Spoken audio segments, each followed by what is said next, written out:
everybody.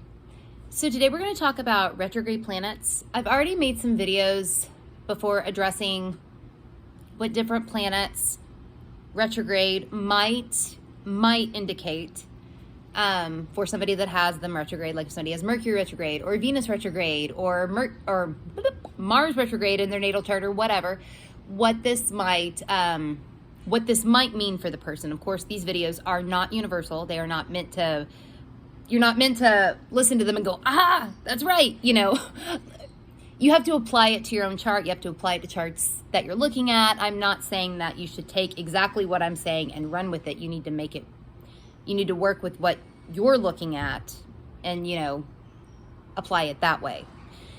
If that makes sense. But as I say in all of my videos, none of this is universal across the board, right? It really does depend on the whole chart. What we're going to talk about today, though, about retrogrades is, it's not super uncommon. It's not super common, though, either. Like, I know I've got what's going on. I know what I'm going to be talking about. I know I have clients that do. Some people in the GC research do, too. And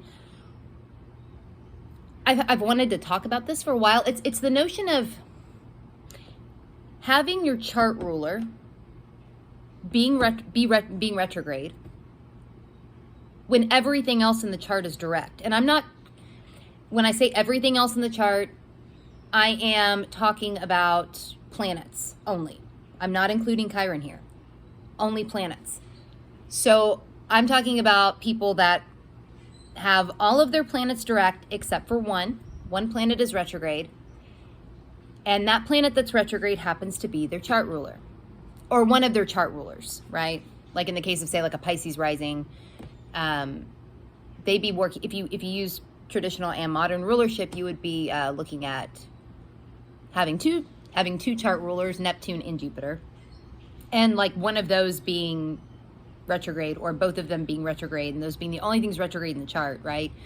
Or in the case of, like, say in my case where I've got Sagittarius rising and Jupiter's the only planet that's retrograde in my chart. So it's not super uncommon, but it's also not super common. But I see it enough to where I felt like some videos should be made about this. On the flip side of that, I'm also going to be talking about what it might mean when somebody say, I don't know, sometimes there's a lot of retrograde going on in the sky, right? Last summer, there was, in 2020, I think what was it? Venus was retrograde, Mercury was retrograde, Jupiter was retrograde, Saturn was retrograde, I think Pluto was retrograde, and something else might have been too, I don't remember exactly, but there was a lot of fucking retrograde in the sky, right? So the chances of people born at that time having a retrograde chart ruler were much higher. They just were. So what does it also mean when the person has a whole lot of retrograde in their chart, a whole lot, but their chart ruler ends up being direct? Or is one of the planets that doesn't go retrograde, like the moon or the sun? What does that mean?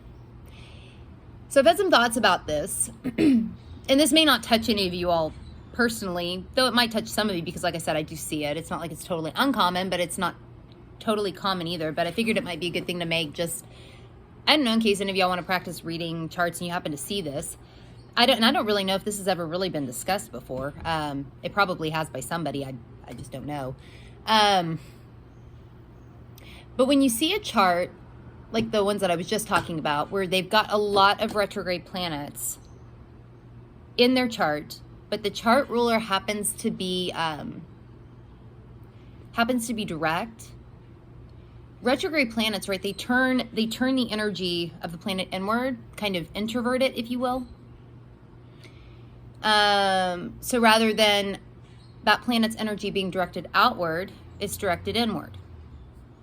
So that's a lot of inward planetary motion. Let's say you've got like let's say somebody's got like 5 or 6 planets retrograde. That is a lot of retrograde planet energy.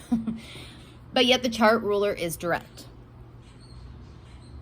It almost makes me think of somebody who perhaps is more extroverted than maybe they should be. That's kind of where my mind goes first. Would it stay there? I don't know. I mean, that would really depend on the whole chart, what all is going on in the entire chart as a whole.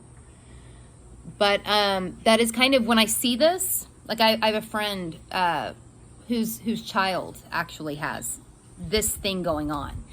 And this very thing where there's like a ton of retrograde energy, but the chart ruler is direct. And my first thought when I saw this chart is, God, this child might end up being more extroverted than they actually should be.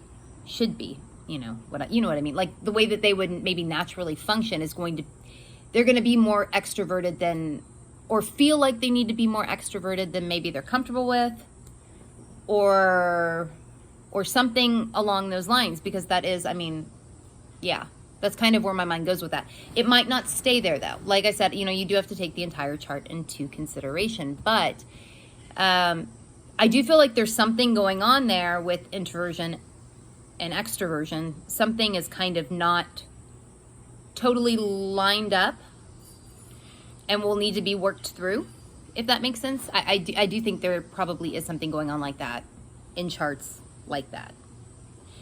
On the flip side of that, like a chart like mine, or some clients that I've had, or some people with the GC research, when you've got the rest, and again, I'm not talking about Chiron here. I'm not talking about that. I'm just talking about planets.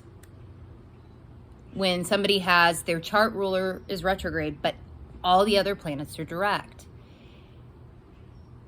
When you have your chart ruler retrograde, it retrogrades the whole chart a little bit, not directly, but there is like there's like an undercurrent of retrogradiness, if you will, to the person. There just is.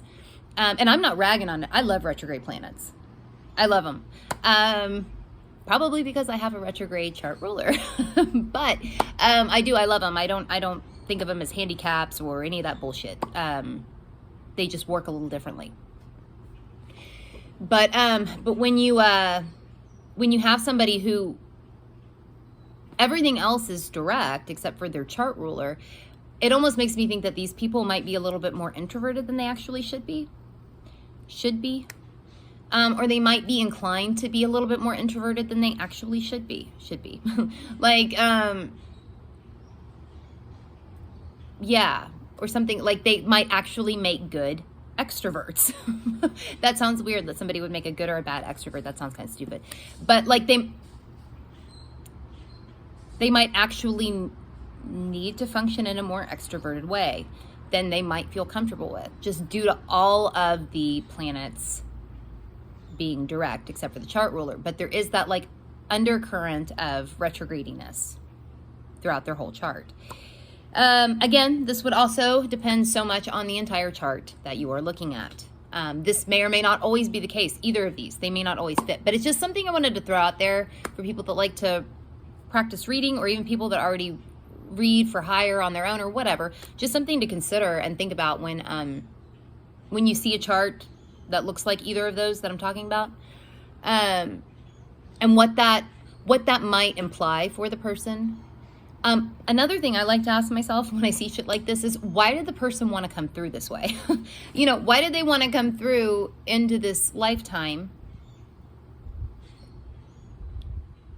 with their chart set that way? Though I tend to ask myself that with everything when I'm reading, like, okay, why would they? Because I do believe to a certain extent that we may not get to sit there and like pick exactly what planets we want and what houses and what signs. I don't think it's that specific, but I do think that I think we do have a certain hand in how our charts look. I think we do, you know, based on what we want to work on, what we want to learn, whatever.